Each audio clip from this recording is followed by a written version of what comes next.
It wasn't just another American fighter. It was the weapon that would destroy Japanese naval aviation forever. On June 19, 1944, when those dark blue Hellcats dove through our formations with devastating precision, every Japanese pilot in the sky knew the age of the Zero was over. The F6F Hellcat didn't just outclass the legendary Mitsubishi A6M Zero, it hunted it with methodical efficiency. 6.50 caliber Browning machine guns that converged at the perfect killing range, armor plating that made it virtually indestructible, and that massive Pratt & Whitney R2800 double Wasp engine, 2,000 horsepower that could push the Hellcat to 380 miles per hour and climb at over 2,500 feet per minute. What happened that day over the Philippine Sea wasn't a battle, it was an execution. In what American pilots would call the Great Marianas Turkey Shoot, the Imperial Japanese Navy lost approximately 480 aircraft, while the Americans lost just 33 planes.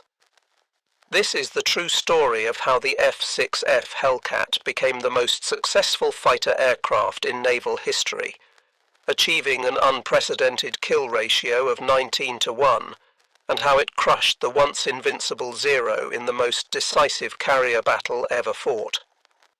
The path to this decisive day began on June 6, 1944, as Task Force 58 sorted from Majuro Harbor in the Marshall Islands.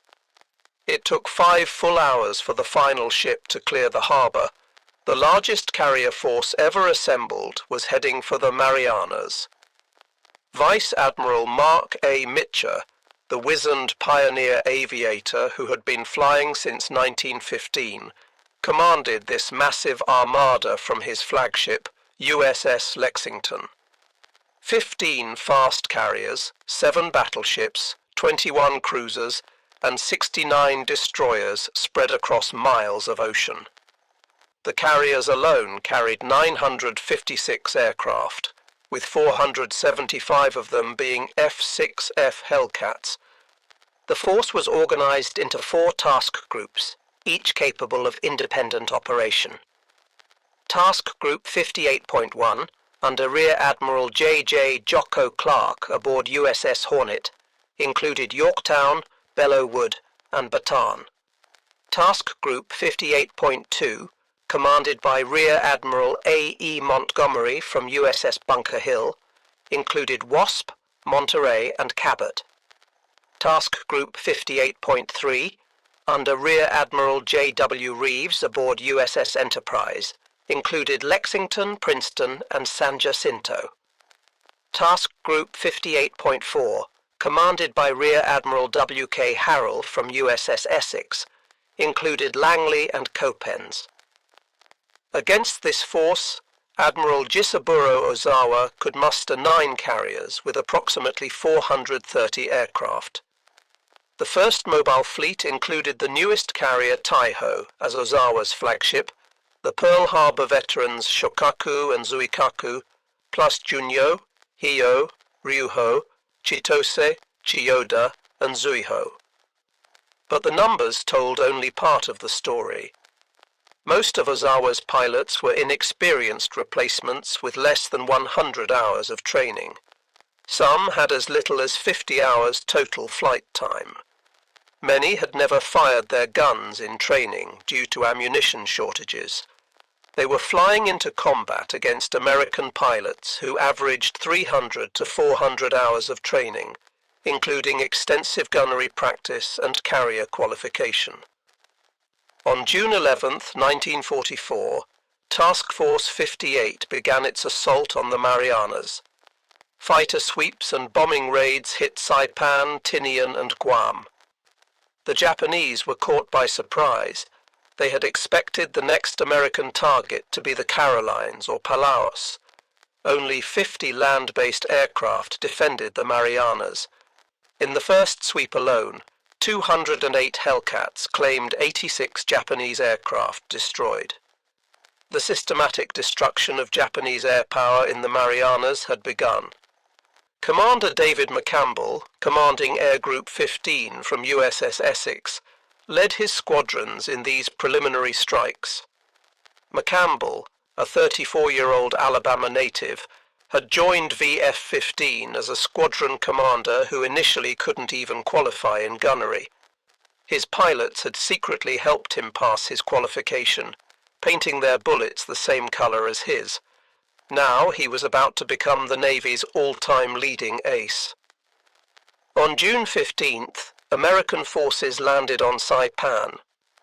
Admiral Soemu Toyoda, Commander-in-Chief of the Combined Fleet, immediately activated Operation Eigo. This was Japan's last chance for the decisive battle they had sought since Midway. Every available ship and aircraft was committed. The plan relied on Ozawa's carrier aircraft working in conjunction with land-based planes from Guam and Tinian, plus the advantage of the Japanese planes' longer range. They could strike from beyond American range, land on Guam to refuel and rearm, then strike again. But the Americans had advantages Ozawa didn't fully appreciate. Task Force 58's radar could detect incoming raids at 150 miles. Fighter directors in each carrier's combat information center could vector Hellcats to perfect intercept positions. The proximity-fused anti-aircraft shells, still classified top secret, would devastate any aircraft that got through the fighter screen. And most importantly, the F6F Hellcat was specifically designed to kill Zeros. The morning of June 19th began with pre-dawn preparations. In VF-16's ready room aboard Lexington, Lieutenant Junior Grade Alexander Vraciu checked his plotting board and equipment. Already an ace with 12 victories, Vraciu had spent months as wingman to Edward Butch O'Hare, learning from the Navy's first ace. Now flying with VF-16, he was about to have the most spectacular day of his career. At 0745 hours, the submarine USS Albacore, commanded by Lieutenant Commander James Blanchard, fired 6 torpedoes at Ozawa's flagship Taiho. Warrant Officer Sakio Komatsu, flying overhead, saw the torpedo wakes and deliberately crashed his aircraft into one torpedo to save the ship. His sacrifice destroyed one torpedo, but another struck Taiho's forward elevator pit. The damage seemed minor, but ruptured fuel lines were already releasing deadly vapors into the ship. An inexperienced damage control officer made a fatal error, opening the ventilation system to clear the fumes. Instead, it spread them throughout the ship. At 15:32 hours, Taiho would explode and sink, taking 1,650 men with her. At 0830, radar operators across Task Force 58 detected the first Japanese strike wave. 69 aircraft launched from Ozawa's carriers at maximum range. The fighter directors went to work immediately. Vector 250, Angels 25, bogies approaching, crackled over the radio waves.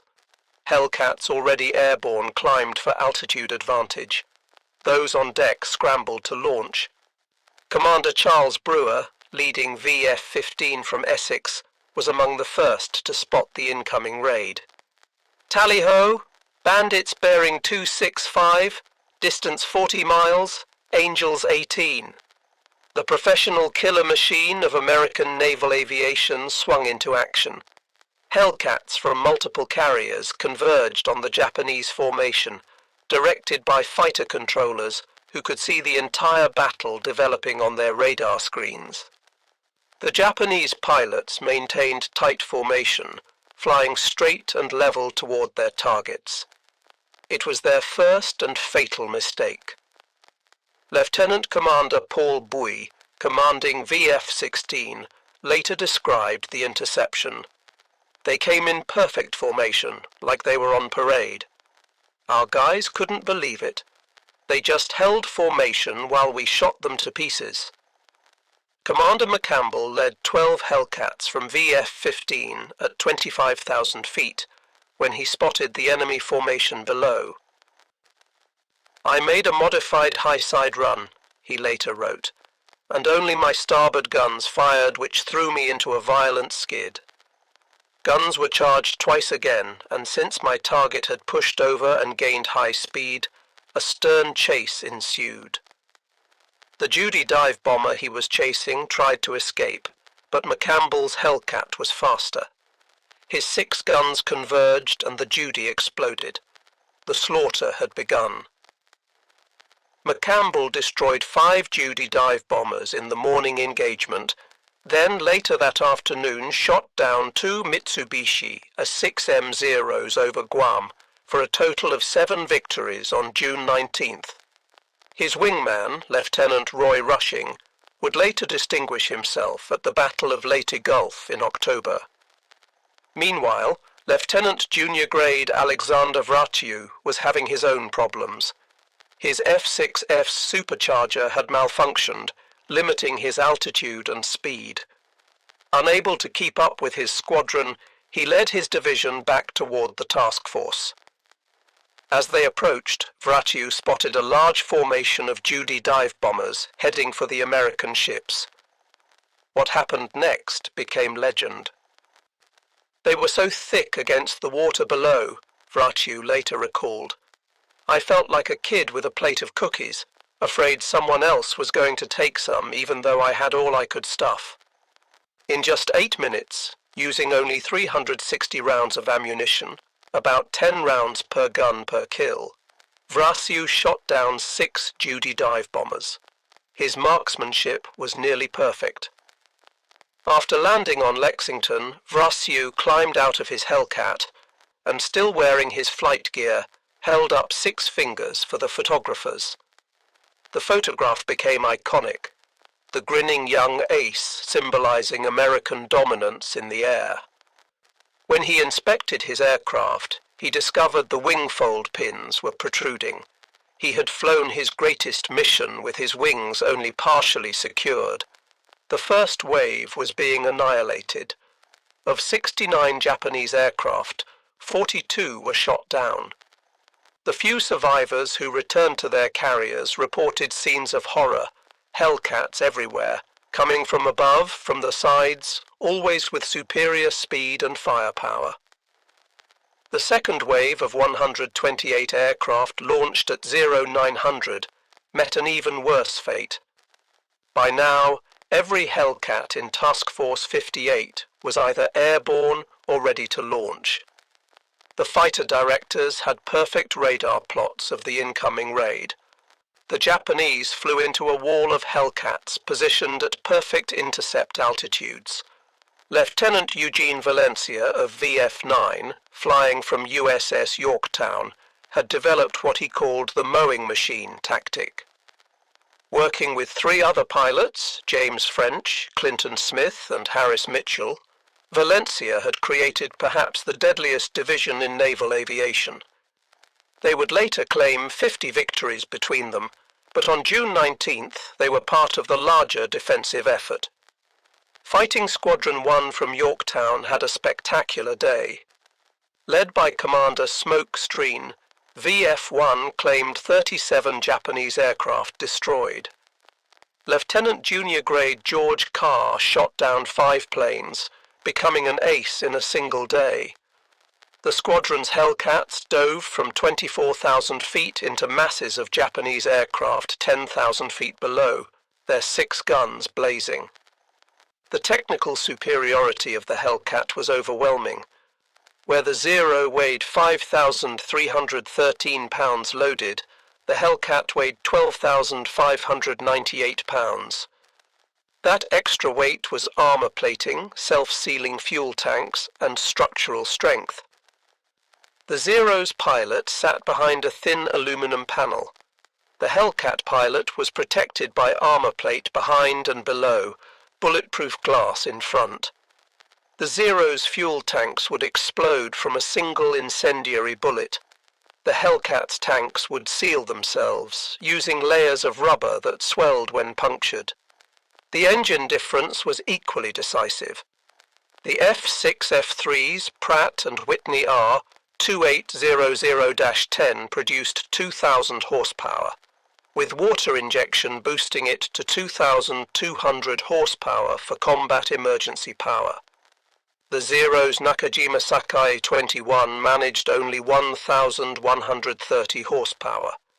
This meant the Hellcat could outclimb, outdive, and outrun the Zero at any altitude. At 20,000 feet, where much of the combat took place, the Hellcat could climb at 2,000 feet per minute. The Zero managed perhaps 1,500 feet per minute, and that rate decreased rapidly with altitude. The armament told its own story. The Hellcat's 6.50 caliber Browning M2 machine guns each carried 400 rounds, total 2,400 rounds.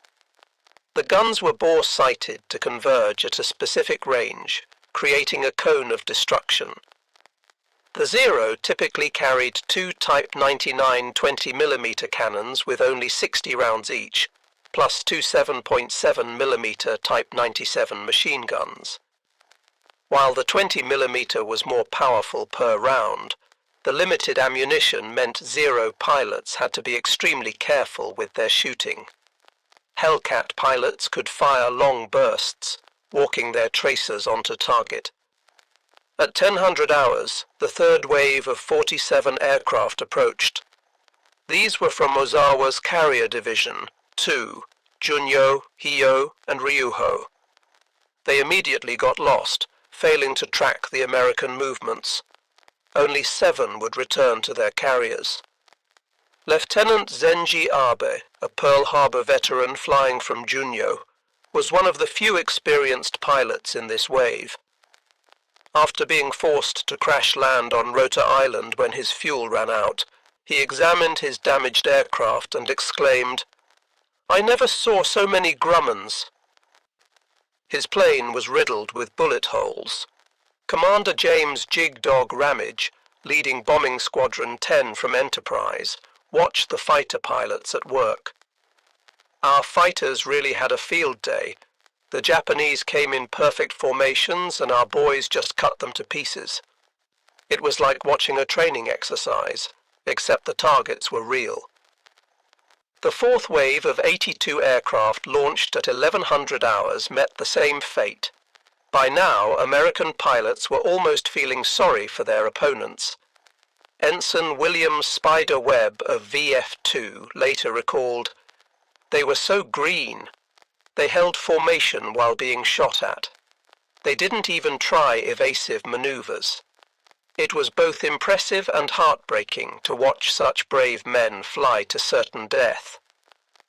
But not all American pilots survived unscathed. Commander Charles Brewer of VF-15, after shooting down 3 enemy aircraft, was himself shot down and killed over Guam. His loss reminded everyone that even in a turkey shoot, war extracted its price. Lieutenant Commander James Flatley took over VF-15, continuing the squadron's devastating effectiveness.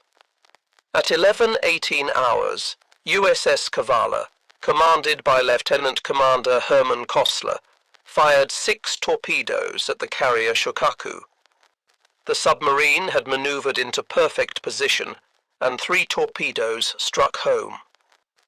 The Pearl Harbor veteran, displacing 32,100 tons fully loaded, went down with heavy loss of life.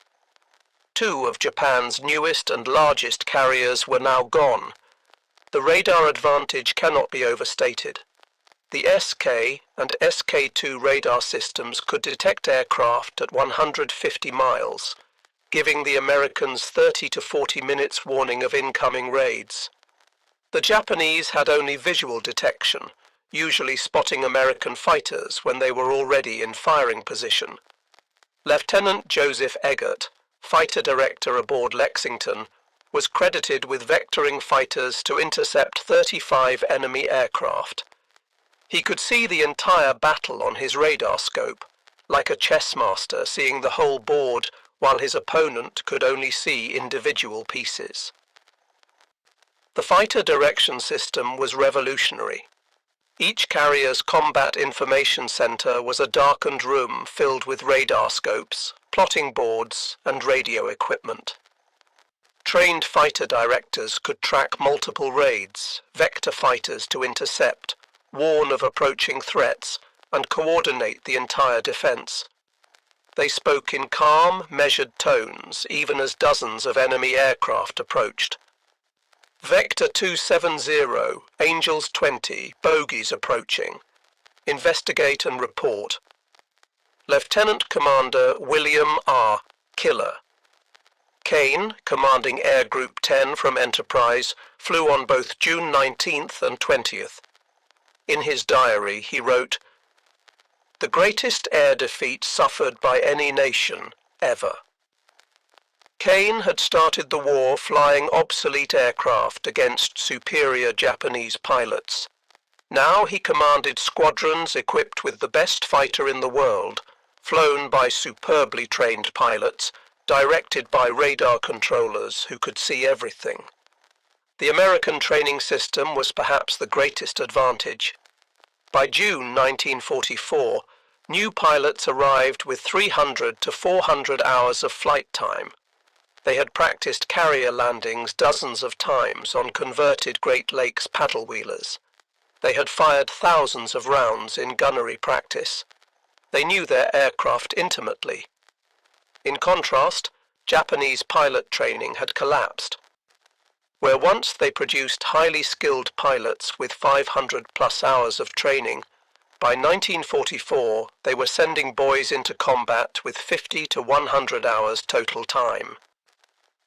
The rotation system multiplied American advantages.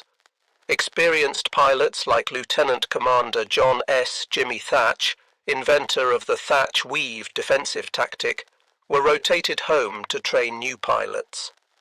Their combat experience was institutionalized, taught to every new pilot. The Japanese kept their experienced pilots in combat until they died.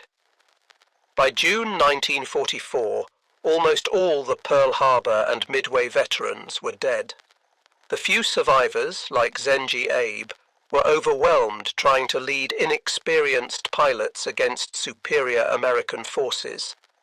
The communications advantage was crucial. American pilots had reliable VHF radios using standardized terminology.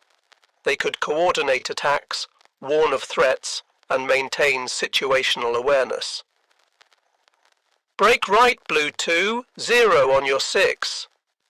"Roger, braking right, thanks lead." Japanese radios were notoriously unreliable. Many pilots flew without them to save weight, relying on hand signals impossible to see in combat. By noon on June 19th, the first phase of the battle was over. The Japanese had launched 373 carrier aircraft in 4 waves. Approximately 346 carrier aircraft had been shot down on June 19th alone. American losses were 33 aircraft and 26 flight personnel, most operational accidents rather than combat losses. The ocean around Task Force 58 was littered with burning wreckage, oil slicks, and Japanese pilots in life rafts. Admiral Mitscher, watching from Lexington's flag bridge, turned to his staff and said, "The Japanese carrier air force has been destroyed. They'll never recover from this." He was right. Japan had lost not just aircraft, but irreplaceable pilots. The carriers might be repaired or replaced, but the trained air crew could not be regenerated in the time Japan had left. The afternoon saw continued action over Guam and Rota, as American fighters caught Japanese aircraft trying to land and refuel.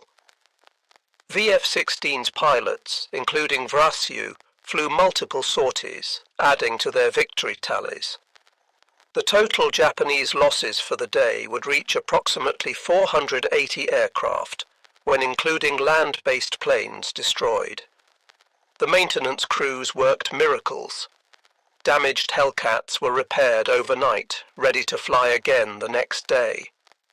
The American logistics system delivered fuel, ammunition, and spare parts in enormous quantities.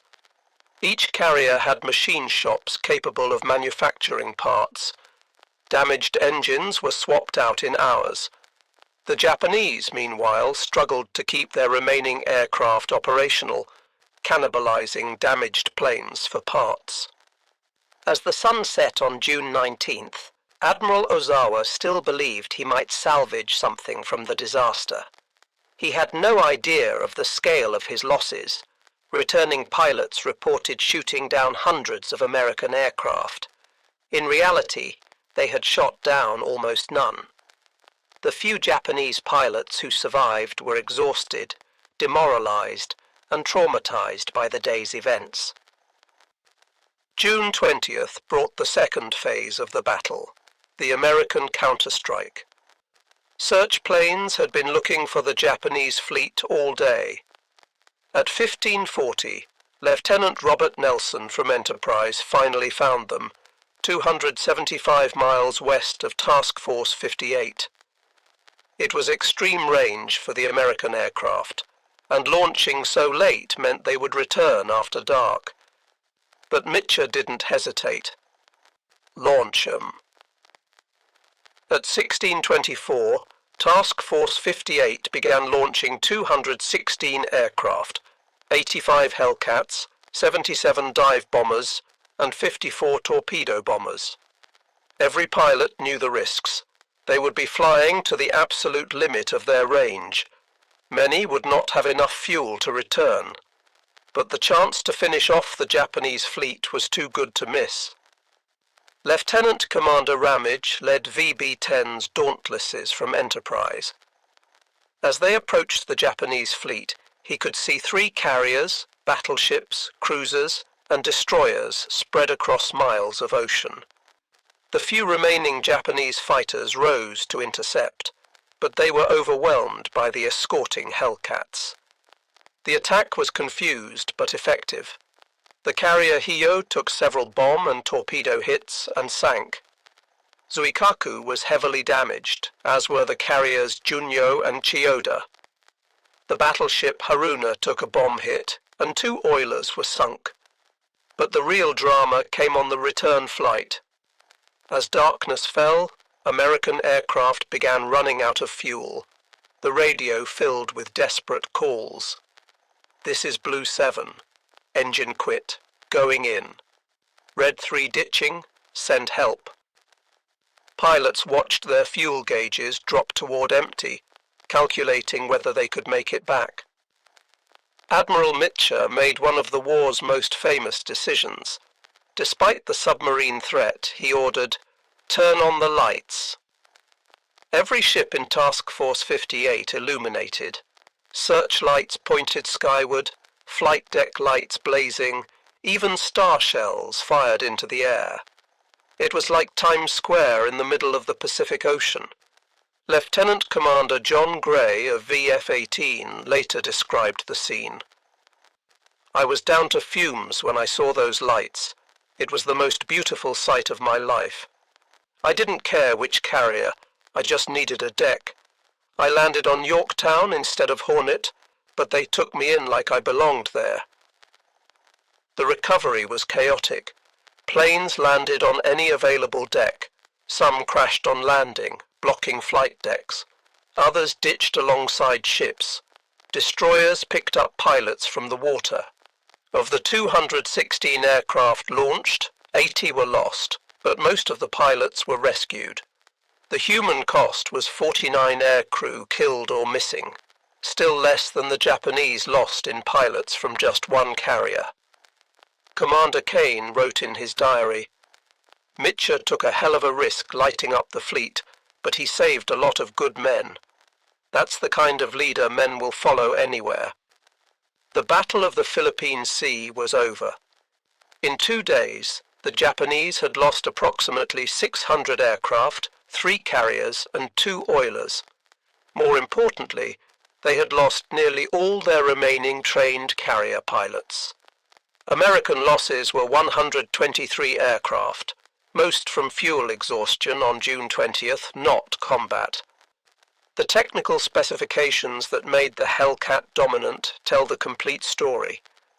The F6F-3, the main production variant at Philippine Sea, had a wingspan of 42 feet 10 inches and length of 33 feet 7 inches.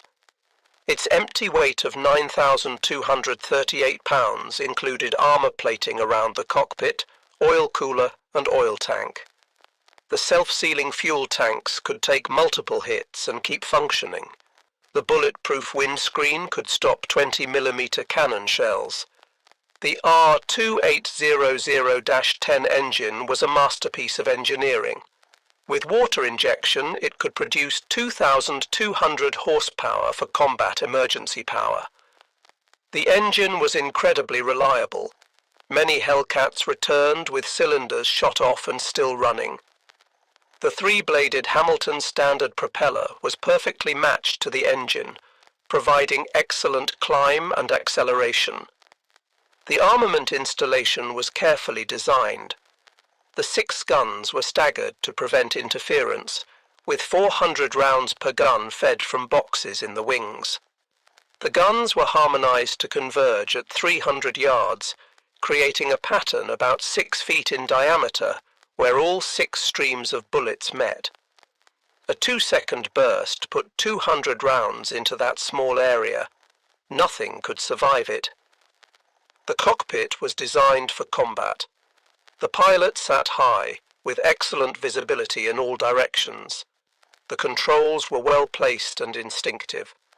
The gun sight was a reflector type, projecting an aiming reticle onto a glass plate in front of the pilot. Unlike the Zero, which required constant adjustment of controls to stay in trim, the Hellcat was stable and flew almost hands-off. Production quality was consistent. Grumman built 12,275 Hellcats between 1942 and 1945, with peak production of 500 per month.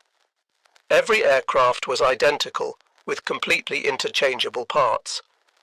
A Hellcat built in 1943 used the same parts as one built in 1945. This standardization made maintenance simple and efficient. The Zero, by contrast, was still partially hand-built in 1944. Each aircraft was slightly different. Quality was declining as Japan ran short of materials. Experienced workers had been drafted into the military. The engines couldn't produce rated power due to poor fuel quality and manufacturing tolerances. The fuel situation illustrated the broader problem. American carriers used 100-octane aviation fuel, specially refined for maximum performance. The Japanese were down to 87-octane fuel, reducing engine power and increasing mechanical problems. American pilots could push their engines to combat power without worry. Japanese pilots risked engine failure if they demanded too much from their worn engines. The logistics chain supporting the Hellcat was enormous. Fleet oilers brought millions of gallons of fuel. Supply ships delivered spare parts by the ton. Escort carriers ferried replacement aircraft. The mobile service squadrons could perform depot-level maintenance at forward bases. It was industrial warfare on a scale the Japanese couldn't match. The human factor remained decisive. American pilots knew they were flying the best fighter in the world. They had confidence in their training, their aircraft, and their leadership. If shot down, they knew massive rescue efforts would be made to save them. Japanese pilots knew they were flying inferior aircraft with minimal training against a superior enemy. Being shot down meant death or capture. The psychological impact of the turkey shoot was devastating. Survivors spread word of the Hellcat's invincibility throughout Japanese naval aviation. Morale plummeted. Many pilots began viewing missions as suicide runs, even before the formal adoption of kamikaze tactics. The Hellcat hadn't just defeated them physically, it had broken their spirit. Post-war analysis revealed the true scale of the victory. Japanese records confirmed American claims were actually conservative. In many cases, Japanese losses were higher than reported. The kill ratio of 19-1 wasn't propaganda. It was documented fact from both sides' records. The Hellcat continued its dominance throughout the war. On October 24, 1944, during the Battle of Leyte Gulf, Commander McCampbell would shoot down 9 Japanese aircraft in a single mission, setting a US record. His wingman, Lieutenant Roy Rushing, shot down 6 more. 2 pilots had shot down 15 aircraft between them, more than many squadrons managed in a day early in the war. By war's end, Hellcats had destroyed 5,223 enemy aircraft in air-to-air combat, while losing only 270 to enemy aircraft, that incredible 19-1 ratio. They flew 66,530 combat sorties, dropped 6,503 tons of bombs, and established American air superiority wherever they operated. The design philosophy behind the Hellcat influenced all subsequent American fighters. The emphasis on pilot protection, heavy firepower, and robust construction became standard.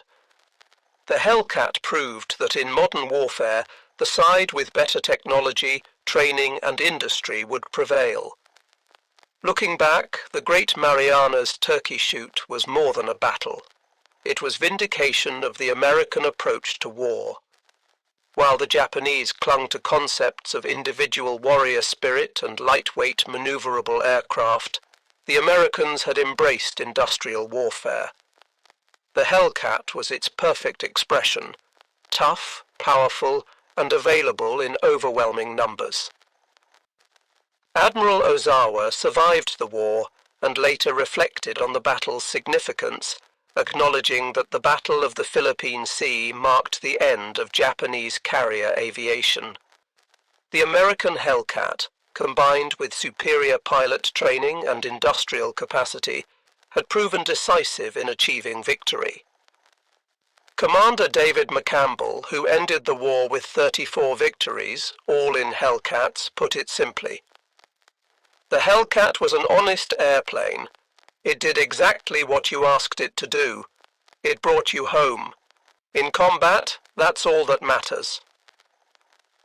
As the sun set on June 19, 1944, Japanese naval aviation was finished as an effective force. The survivors, limping back to their carriers, knew they had met their master in the F6F Hellcat. The dark blue fighter with the white star had ended the myth of Japanese air superiority forever. In a single day, American industry, training, and technology had triumphed over Japanese courage and spirit. The Great Marianas turkey shoot was more than a battle. It was the demonstration of total American air supremacy, delivered by the lethal superiority of the F6F Hellcat.